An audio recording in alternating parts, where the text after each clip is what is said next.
مزمل بیٹا، کیا بات ہے؟ جب سے آئے ہو کچھ الجھے الجھے سے ہو؟ ممتاز بیگم نے حلیمی سے پوچھا۔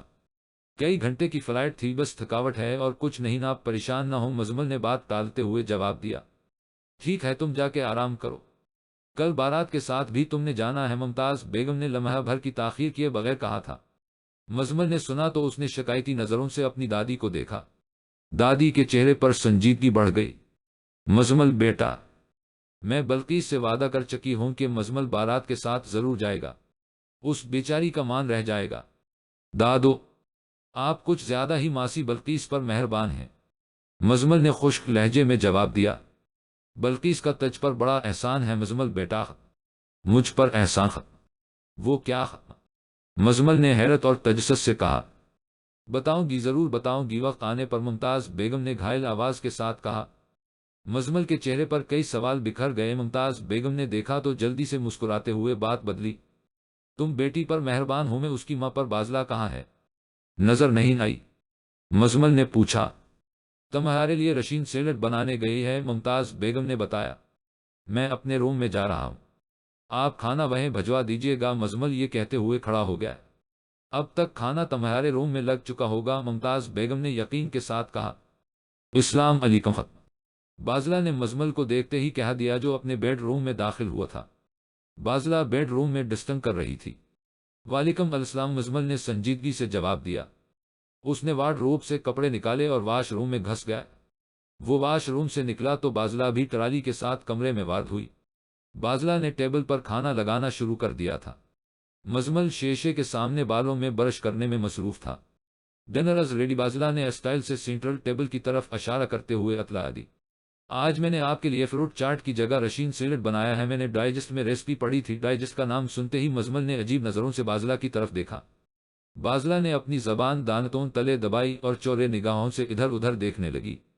مزمل نے صوفے پر بیٹھنے کے بعد سب سے پہلے رشین سیلڈ ہی اپنی پلیٹ میں ڈالا اور کھانے لگا۔ وہ خاموشی سے کھا رہا تھا اور بازلہ مجرموں کی طرح اس کے سامنے کھڑی تھی۔ سچ کہوں، میں نے پچھلے 6 ماہ سے کوئی ناول، کوئی ڈائجسٹ نہیں خریدا۔ ہاں، وعدہ خلافی ضرور کی ہے، کالج میں سہیلیوں سے لے کر ضرور پڑھ لیتی ہوں۔ آج آپ سے پکا وعدہ کرتی ہوں، جب تک ڈاکٹر نہیں بن جاتی کوئی ناول نہیں پڑھوں گی، چاہے وہ نمل آپی کا ہی کیوں نہ ہو۔ نمل کا نام سن کر مزمل نے گردن اٹھا کر بازلہ کی طرف دیکھا۔ اس نے دل میں سوچا، بازلہ کو نمل حیدر کے متعلق بتاتا ہوں۔ وہ ابھی سوچ ہی رہا تھا، بازلہ فٹ سے بول پڑی۔ سوری بھائی، مجھے پتا ہے، آپ میرے لیے ہی کہتے ہو، آئندہ نمل آپی کا ذکر بھی نہیں کروں گی، آپ کی قسم۔ بازلہ نے بڑی معصومیت سے قسم اٹھائی تھی۔ مزمل اس کے بھولے پن پر مسکرا دیا۔ بازلہ نے مزمل کی مسکراہٹ کا فائدہ اٹھایا اور جلدی سے فرمائش کر دی۔ بھائی، ختم ایک ریکویسٹ تھی۔ بازلہ نے ڈرتے ڈرتے کہا۔ مزمل نے سنجیدگی سے اس کی طرف دیکھا اور اپنے ابروں سے بولنے کا اشارہ کیا۔ پلاؤ بھی کھائیں نا، بازلہ نے بات بدل دی۔ مزمل نے جانچتی نگاہ اس پر ڈالی اور کہنے لگا، اصل بات بتاؤ، آپ بھی باسط بھائی کی بارات کے ساتھ چلیں نا؟ امی نے سارے مہاراج میں مشہور کر دیا ہے کہ ہمارا سیٹ بھی بارات کے ساتھ آئے گا۔ سیٹ؟ مزمل نے سیٹ سن کر عجیب سا منہ بنایا تھا۔ امی نے مہاراج میں سب لوگوں کو آپ کا نام سیٹ صاحب ہی بتایا ہے، اگر آپ نہ گئے تو سارے شریکے میں امی کی ناک کٹ جائے گی۔ بازلہ، میں شادیوں میں نہیں جاتا۔ ختم، مزمل نے حتمی انداز میں کہا۔ آئی نو آپ مجھے بہن جیسی سمجھتے ہیں، نا پلیز میری خاطر ہی صحیح، بازلہ نے مدبانہ گزارش کی تھی۔ آپ نے طے کرنا ہے، بازلہ آپ کی بہن ہے یا نہیں، جیسی کو بیچ میں سے نکال دو۔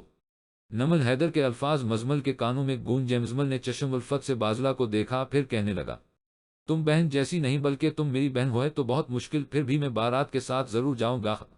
بازلہ کے چہرے پر خوشی کی لہر دوڑ گئی۔ تھینکس مزمل بھائی۔ ختم، مزمل گاڑی پارک کرنے کے بعد بیزار سا اپنی گاڑی سے اترا۔ بارات شادی ہال کے بیرونی دروازے تک پہنچ گئی تھی۔ دلہن کی سہیلیوں نے باسط کا گلاب کی پتیوں سے سواگت کیا تھا۔ ماسی بلقیس اپنے بیٹے کے واری واری جا رہی تھی۔ بازلہ کبھی اپنے بھائی کی طرف دیکھتی اور کبھی مڑ کر مزمل کی طرف دیکھتی، جو بارات ہی کی طرف آ رہا تھا۔ ہے تو ڈف اینڈ ڈمپر ہے، خوبصورت اشال نے سرگوشی کے انداز میں ماہم کے کان میں کہا۔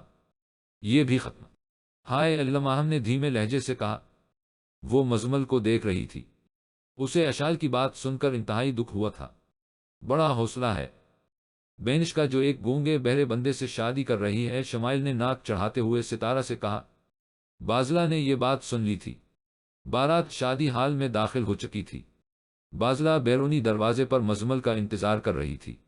یہ جیمز بونڈ کون ہے؟ ستارہ نے جلدی سے شمائل کے کان میں پوچھا۔ اس سے پہلے کہ وہ اسے کوئی جواب دیتی، اشال نے صدا لگائی، ہیلو مزمل بے ختم۔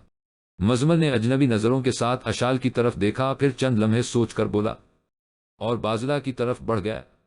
ماہم نے زور سے کہنی اشال کو مارتے ہوئے کہا، یہ تو بولتا ہے، میں نے کب کہا یہ گونگا ہے؟ اشال نے منہ بناتے ہوئے جواب دیا۔ بازلہ اور مزمل بھی شادی ہال میں داخل ہو چکے تھے۔ بازلہ نے ادھر ادھر دیکھا اور ایک کونے میں مزمل کو لے جا کر بولی، آپ پلیز رخصتی تک باسط بھائی کے ساتھ ہی رہیں، ہمارے رشتہ دار اور یہاں کے لوگ بڑے عجیب سے ہیں۔ ڈونٹ وری بازلہ، مزمل نے شفقت سے بازلہ کے کندھے پر ہاتھ رکھتے ہوئے تسلی دی اور دولہے کے اسٹیج کی طرف چل دیا۔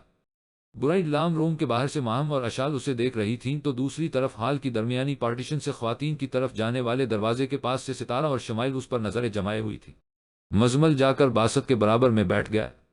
میں نے تم سے پوچھا تھا، یہ جیمز بونڈ کون ہے؟ ستارہ نے شمائل سے ایک ایک لفظ پر زور دے کر پھر سوال کیا۔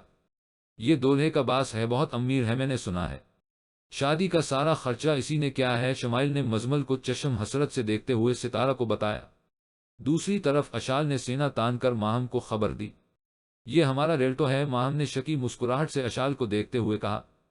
چل جھوٹی ریلٹو اور تمہارا ختم آئی سویر، اشال نے یقین دلانے کی کوشش کی، پھر بھی ماہم کے مکھڑے پر بے یقینی ہی تھی۔ کرتا کیا ہے؟ ماہم نے سنجیدگی سے پوچھا۔ ابا بتا رہے تھے، بہت بڑا بزنس مین ہے، اشال نے جواب دیا۔ حکیم چچا آ گئے، ماہم نے عجلت میں کہا اور ساتھ ہی برائڈل روم میں گھس گئی۔ اشال نے بھی جلدی سے اس کی تقلید کی۔ اس کے برعکس شمائل اور حکیم عاقل انصاری کے ہاتھ میں رجسٹر تھا، وہ دولہے کے اسٹیج کی طرف جا رہے تھے۔ ان کے ساتھ دلہن کا باپ اور اس کے چند قریبی عزیز و اقارب۔ ستارہ اپنی جگہ پر ہی کھڑی رہے بھی تھے۔ بازلہ فکر مندی سے ہال کی پارٹیشن والی جگہ ستارہ اور شمائل سے تھوڑی دور کھڑی تھی، جہاں ایک طرف خواتین بیٹھی ہوئی تھیں اور دوسری طرف مرد حضرات تھے۔ ننھی سی عمر اور اتنی فکر مندی، بازلہ سیکنڈ ایئر کی اسٹوڈنٹ ہے اور ڈاکٹر بننا چاہتی ہے۔ وہ اپنے چشمے کے اوپر سے دیکھ رہی تھی، جیسے کوئی بوڑھا حالات و واقعات دیکھ رہا ہو۔ نکاح شروع کرو، کفایت حسین دلہن کے باپ نے دیسی انداز میں کہا۔ اس کا کہنا حکم یا اجازت کے زمرے میں نہیں آتا تھا۔ مزمل نے دولہے باسط کی طرف دیکھ کر اسے اشاروں سے سمجھایا۔ باسط نے سر کو ہاں میں جنبش دی۔ جی بسم اللہ کرے، مزمل نے حکیم صاحب کی طرف دیکھتے ہوئے جواب دیا۔ حق مہر کتنا ہوگا؟ دلہن کے باپ نے یک لخت پوچھا۔ مزمل نے باسط کی طرف دیکھا، اچانک اس کی نظر بازلہ پر پڑی۔ اس نے کھڑے ہو کر بازلہ کو ہاتھ کے اشارے سے اسٹیج کی طرف بلایا۔ بازلہ تیز تیز قدموں کے ساتھ اسٹیج کی طرف آئی۔ بازلہ پاس آئی تو مزمل بولا، یہ پوچھ رہے ہیں حق مہر کتنا ہوگا؟ وہی شرعی، بازلہ نے جلدی سے جواب دیا۔ حق مہر شرعی نہیں ہوگا بلکہ 5 لاکھ ہوگا، کفایت نے حتمی انداز میں فیصلہ سنایا۔ خالو جی، میں نے آپ سے پوچھا تھا، آپ نے تو اس وقت جواب دیا تھا وہی شرعی، بازلہ نے شکایتی انداز میں کفایت سے کہا۔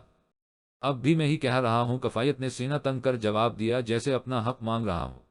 مزمل کو اس کا انداز اور رویہ پسند نہ آیا تھا۔ اس نے بڑے اطمینان سے پوچھا، حق مہر کیا ہے؟ کفایت کو کسی ایسے سوال کی توقع نہ تھی۔ اس نے پریشانی سے حکیم صاحب کی طرف دیکھا، جیسے ان سے مدد مانگ رہا ہو۔ حق مہر عورت کا حق ہے، شریعت نے اس کی کوئی حد مقرر نہیں کی۔ حکیم صاحب نے اپنا نون قاف تہلت 674 نظر پیش کیا۔ اسی لیے تو میں بھی 5 لاکھ کہہ رہا ہوں، کفایت پھر سے جوش میں بولا۔ بازلہ نے بے چارگی سے مزمل کی طرف دیکھا، جو پہلے ہی سے بازلہ کو باسط سن تو نہیں پا رہا تھا، لیکن اپنے خالوں کے چہرے کے تاثرات دیکھ رہا تھا۔ اس نے اشاروں سے بازلہ سے پوچھا کہ خالو کیا بول رہا؟ بازلہ نے دیکھ رہا تھا، اسے ساری بات سمجھائی۔ باسط نے مزمل کو بازوں سے پکڑ کر ہلایا اور اشاروں سے کہا کہ آپ بات کرو، حق مہر ماجل ہوگا یا غیر ماجل؟ ختم مزمل نے کفایت سے پوچھا۔ کیا ہوگا؟ کفایت نے حیرانی سے حکیم صاحب کی طرف دیکھا۔ حکیم صاحب کے بولنے سے پہلے ہی مزمل پھر بول پڑا۔ ماجل مطلب موقع پر ادا کر دینا، اور غیر ماجل بعد میں ادا کرنا۔ فرض کرے میں 5 لاکھ ابھی ادا کر دیتا ہوں تو وہ آپ کی بیٹی کو ملے گا، آپ کو ہر گز نہیں، اور آپ کی بیٹی نکاح کے بعد ہمارے ساتھ جائے گی، اس میں آپ کا تو کوئی فائدہ نہیں ہوگا۔ حق مہر عورت کی عزت افزائی ہے، اس کی تکریم ہے، اس رشتے کو قائم رکھنے کی شرط نہیں۔ شادی شرطوں پر نہیں کی جاتی اور نہ ہی شرطوں پر چلتی ہے۔